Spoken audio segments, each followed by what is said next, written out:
Secretary of Defense Chuck Hagel reiterated Thursday that an international coalition fighting the extremists is facing a long and complex task. This effort will not be easy. This effort will not be brief. This effort will not be simple. We are at war with ISIL, just as we are at war with al-Qaeda. Islamic State has been described as the world's best-funded and most armed terrorist group, and its ranks are growing as it attracts disgruntled young Muslims from all over the world, especially from European Union states. Hagel said the air raids must be combined with political progress in the region, and that the coalition must have effective partners on the ground in Iraq and Syria for a decisive defeat of the militants. Now, the U.S. President Barack Obama has a lot of support when it comes to his policy towards the Islamic State. Part of that support is coming from the former U.S. President Bill Clinton, who remains enormously popular among Americans. And he made his 9th appearance on The Daily Show with Jon Stewart just last night, and here's what he had to say about it.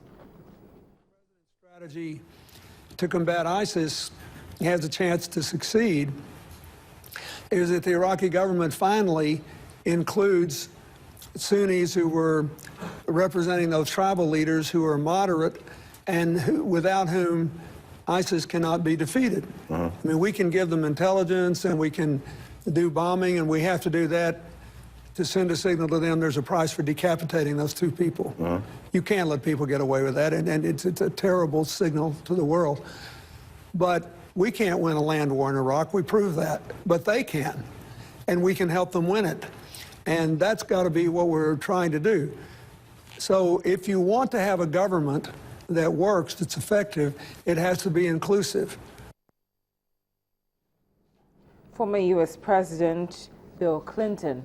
I'm now being joined live by the Voice of America's congressional correspondent, Cindy Saine, and she's talking to us from Washington, D.C. Cindy, thank you so much for joining us on The World Today. Now, let's start by asking you, now that Congress is in full support of the military action on IS as regards President Barack Obama's plan, what happens next? Yes, well, President Obama thanked Congress and said that he was very glad that for their seriousness and the speed with which they approved this, and that it sent a strong symbol that the United States is united in this international coalition against the Islamic State. So the president can now sign this authorization, which is to train and equip moderate Syrian rebels, so which he's likely to do soon. Now, the U.S. Senate has passed about $500 million as a proposal to combat the group. How exactly does it intend to spend that money if it does get approved? Well, that's a very good question, and it's not clear yet. And the House bill actually did not appropriate funds, but said that the Pentagon could move around existing funds as necessary. So it's not quite clear, whether that money is going to be going to military advisors or what is likely to happen. But there was a lot of debate and discussion in Congress, and ironically enough, some of the president's own Democratic lawmakers voted against it, saying, we just do not want to be dragged into another ground war in Iraq for the third time. And so there was a pretty substantial debate, even though the measure itself is limited to equipping and training Syrian rebels. And some lawmakers say we should really have an even broader debate about, because this is going to be a long-term effort. Cindy, you mentioned the ground offensive that's been avoided at all costs. We know for sure that the president is avoiding a boots-on-ground situation concerning Iraq. But how do we know? How do we know for certain that these airstrikes will not affect or hit any civilians on ground? Well, I think that's a very good point, Cynthia. And General Dempsey was on Capitol Hill this week and said, there may be situations where we do have to use U.S. ground troops. And he said, I would ask the president for ground troops. One can imagine a scenario where a U.S. plane is shot down or something like that happens. And your question is a very good one also about how not to hit and hurt civilians. It's very difficult. I don't think there is a guarantee on that. Well, I guess we'll just have to go with what Martin Dempsey has said, that if it does call for a boots on ground situation, that's what they will resort to. But Cindy, we appreciate you spending time with us on The World Today. I've been speaking to the Voice of America's congressional correspondent, Cindy Saine, and she's been telling us more about the IS policy, courtesy of President Barack Obama. Thank you very much. Now, after much anticipation, the wait is finally over, and Scotland has voted to stay in the United Kingdom after voters decisively rejected independence. As a result, the country's First Minister, Alex Salmond, has decided to step down after the voters took that decision. The results came in from all 32 council areas. The no side won exactly 2,001,926 votes over 1,617,989 votes for yes. There will no longer be a painful divorce between Scotland and the United Kingdom, as Scotland has voted no to independence. As a result, the no campaigners could not be more overjoyed.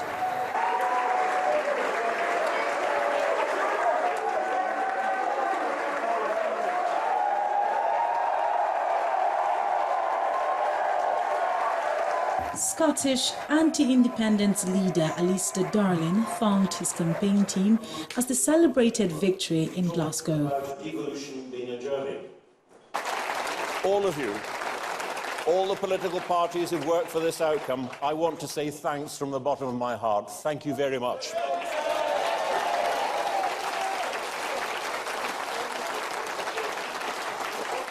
You represent the majority of opinion, and your voices have been heard. We've taken on the argument and we've won. The silent have spoken. With all three constituencies declared, Unionists had won 55% of the votes, while Separatists were on 45%. Darling said the focus should now be on the Union moving forward together. The vote is over, and the Scottish people have now given their verdict. We have made a decision for progress and change for Scotland and within the United Kingdom. Come on, Scotland, let's get on with it together.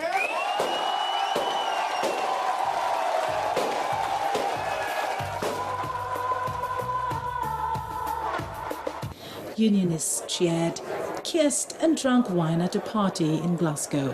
We worked really hard, we've been on the doorsteps every week, every day. We started at 8 this morning, leafleting everywhere, out saying no to everyone, helping them, even reminding them to vote. We weren't even suggesting our view on them, we just wanted them to vote, and it really paid off, and we're really, really happy. Despite all the Deutsche Bank chat and all the RBS and all the NHS scare stories, at the end of the day, our friends and our family are in England. We speak the same language, wear the same clothes, we watch the same TV programmes, we have the same culture, respect for human rights, and that's why we're better together, in my opinion anyway. Absolutely over the moon. I couldn't be happier.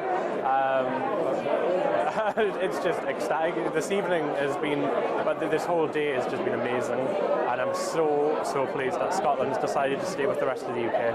Absolutely amazing. Like, I didn't think this would happen.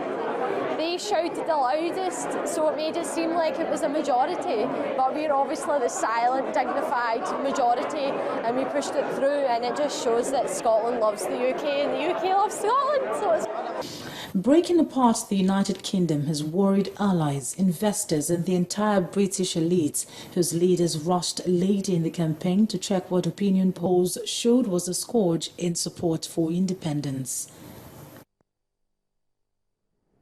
We'll take a break now on The World Today, but when we come back, there's as much celebration right here in Nigeria as there is in Scotland now that the country has been declared Ebola-free. We'll have details for you shortly.